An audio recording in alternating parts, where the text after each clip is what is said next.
Assalamualaikum warahmatullahi wabarakatuh. My name is Nur Afifah Afika binti Muhammad Zalani. I will present Tadlis. The term Tadlis is derived from the root word dalasa, which means to swindle or cheat. Tadlis also means dark, as if the vendor were leading the consumer into the dark till he cannot see the quality of the items clearly. This means that Tadlis refer to the capacity to offer items in a way that deviates from reality. According to the Imam Ahmad school, Tadlis is the act of deceiving the buyer, that is, in the product trade, the type of qualities of a rise in price of decreasing a flaw. Tadlis refer to a transaction in which neither side knows what is going on. Next is, according to Imam Nawawi, Islam forbid the purchase and sale of anything that has components of ignorance.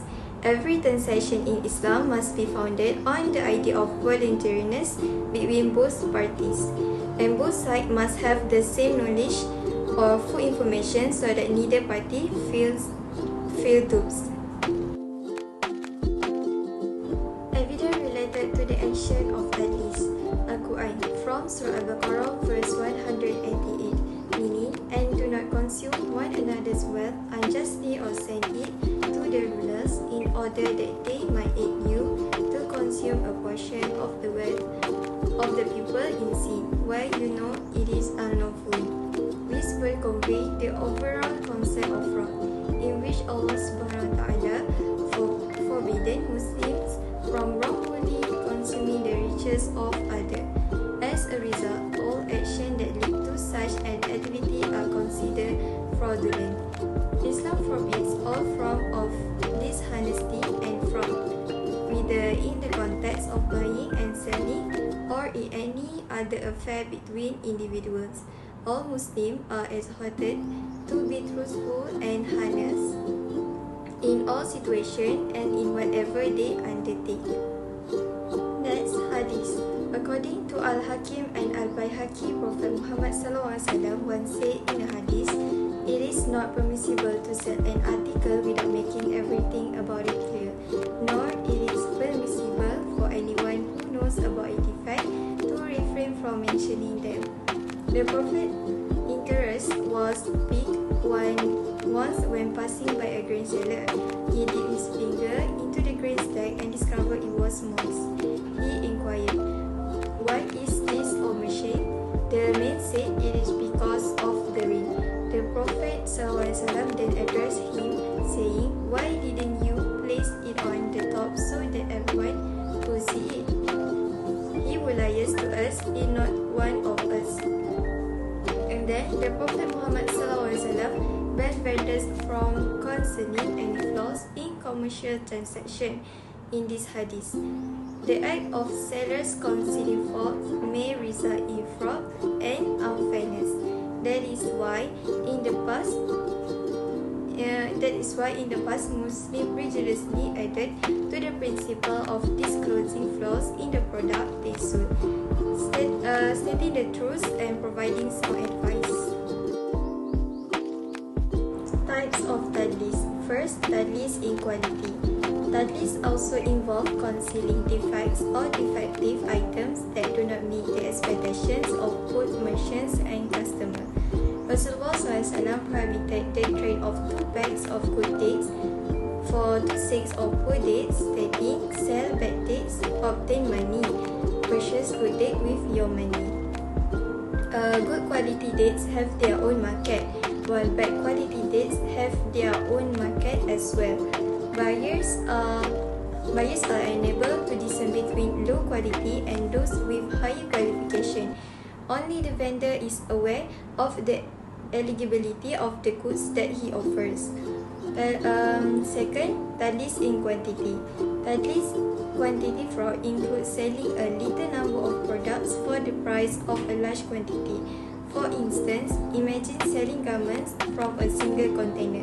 Because of the vast quantity and the impossibility of counting each item one by one, the vendor tries to defraud the consumer by lowering the number of goods provided.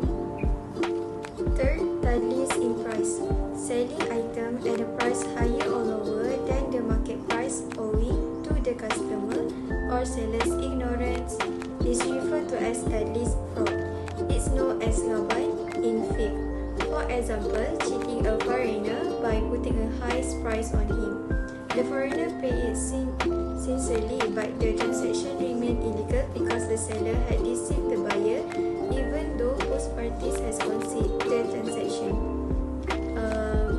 And the last, Tadlis at the time of delivery of goods.